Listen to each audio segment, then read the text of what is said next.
Hello, guys. It's Shane Davis talking and drawing here with Yanzi Lin. And today we're talking about some new DC animation features that are coming up. So let's get right into it.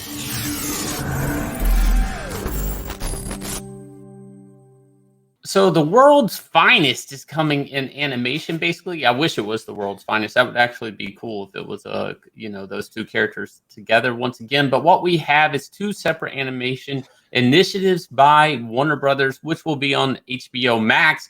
One being a Batman cartoon and one being a Superman cartoon. So let's get into. I'm looking at this Batman poster, and straight away it looks like the original Batman, because it's that pointy ears thing, the one back in the 20s. Right. So it looks like the cow, what she's talking about is the original what was it? Kane cow shape, Batman right? drawing. Yeah. So it definitely is a different model sheet that they're going for with Batman, but bam, it is Bruce Timm. Now this one I'm really excited about because obviously DC Comics knows the Bruce Timm animated feature was a big success. They've never had that much success with all of their Batman cartoons that they basically tried. They had a CG one time. They've had or even a bold cartoon, and some of these were okay and people liked it. And they would even put Batman with a weird array of DC comic characters, and those were geared towards different age groups and stuff like that. But still, the classic Batman animated, maybe the best Batman DC's ever produced, is the Bruce Timm animation. Wouldn't you say, Yanzi? I think this is going to be it's not going to really geared at children, though, because Bruce Timm's here is saying the series will be thrilling, cinematic, and evocative of Batman's noir roots, while diving deeper into the psychology of these iconic characters. I would say, based on the model here for Batman, and based on the description, it sounds like it's probably going to be geared more for the slightly older audience, people who know about how Batman used to be more a detective than, say, this action-packed Caped Crusader kind of character. Which could be good for HBO Max because there is an adult audience here. This is something the comic audience or the comic market often wrestles with, is they feel like they have an aging demographic, which they probably do, to be honest. But we've seen hits with Netflix's Transformers and stuff recently where it's a little bit more gritty. Robots are dying in it. Characters are dying in it. Parts are flying off of them and everything. But it does harken back to people who did like the G1 cartoon, and there has been success with it, and they have multiple series coming out with it. And honestly, it makes sense. Batman, you do probably have a lot of older Batman fans that grew up on it, so why not make a series for those people that grew up with this cartoon as a kid, and now that they see things in a different light. But to be honest, the Bruce Timm cartoon really did have like a little bit of an adult flair to it. Like now it was, any kid could watch it, sure, but it was super dark, kind of gritty. There were guns in it, things like that. There was deceit and things like that with the with deception with the criminals and bad guys, and a little twist on some of these characters like Scarface. What was the little girl that wouldn't grow up? What was, I forgot her name, but I know what you're talking about. the Clayface episode was awesome. These were tragic characters. And some people today, for children's animation, would be like, that's too dark. And I feel like kids will still watch this, believe it or not, as long as their parents will let them. And it'll probably have like a PG rating. To be honest, I don't think they're going to go anywhere crazy with it. Well, if they want the biggest audience, they're going to leave it at PG rather than PG-13. But that really is up to HBO Max. I don't think there's a so-called a children's profile rating for HBO Max, right? So that's something they have to look into if they want more children watching the service. And one thing that's interesting here is with all these animated features that they're announcing is that this has been like the Achilles heel of HBO Max, whereas Disney has a lot of animation up from the years with all the Star Wars stuff that they have and Disney stuff. So there's a lot of family-friendly stuff there, whereas HBO Max is actually lacking in this department. So it makes sense that they would take two iconic characters like Batman and Superman and do try to make animated features of this, because HBO Max, if they're going to compete in the new streaming war reality, they are going to have to package themselves out a little bit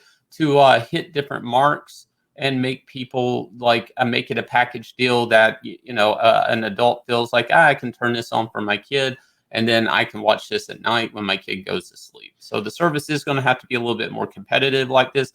Netflix has a lot of family content on it. Disney Plus, these are big competitors. Plus, with the new Discovery buyout, like I'm sure Discovery's looking at it that way too. Well, there's also another animated feature announced today, isn't it? Superman, and then it's called My Adventures with Superman. It follows the adventures of Lois, Clark, and Jimmy Olsen. And it's going to be a completely different tone compared to the Batman by Bruce Timm. These are the names of the people who are involved in it. So Jake Wyatt from Invader Zim, Sam Register from Teen Titans Go. I don't know why they only mentioned Teen Titans Go. He's also known for Ben 10. Josie Campbell, She-Ra and the Princess of Power, and Brendan Cloger, Voltron, Legendary Defender. Sounds like it's gonna be one of those things that are aimed more at the younger demographic compared to the Batman one. Right. And I want to talk about this a little bit for a couple of reasons. Tell us about the story description of this, because it's pretty interesting. In this serialized coming-of-age story, we follow Clark as he builds his secret Superman identity and embraces his role as the hero of Metropolis, and perhaps the world. Lois, now growing into a star investigative journalist, takes aspiring photographer Jimmy Olsen under her wing.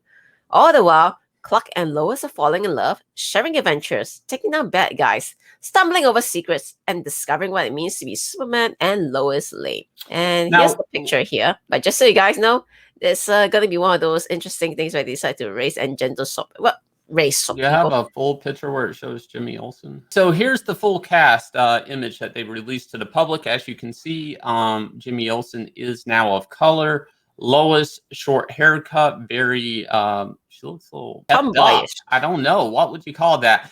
And then Clark Kent, like how did I get stuck with these two type look, confused. So this could be an issue of Clark Kent being kind of dumbish. Now what I mean, this is one image. I hate to pull it apart from this, but right away, I see a lot of issues that me and DC Comics did with Superman Earth 1, where you're trying to make a de-aged Superman and actually tell the story of how did he step into the cape and, and the S-shield.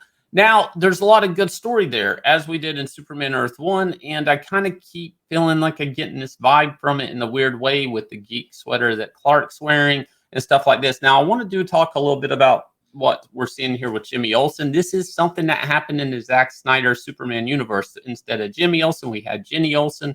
So we pushed in a woman into the character. Right away on Jimmy Olsen, this is Hollywood war on redheads. I'm sorry, it's happening. It's real. We're seeing it in real time. The proof is in the pudding. There is something against redheads, even in cartoons.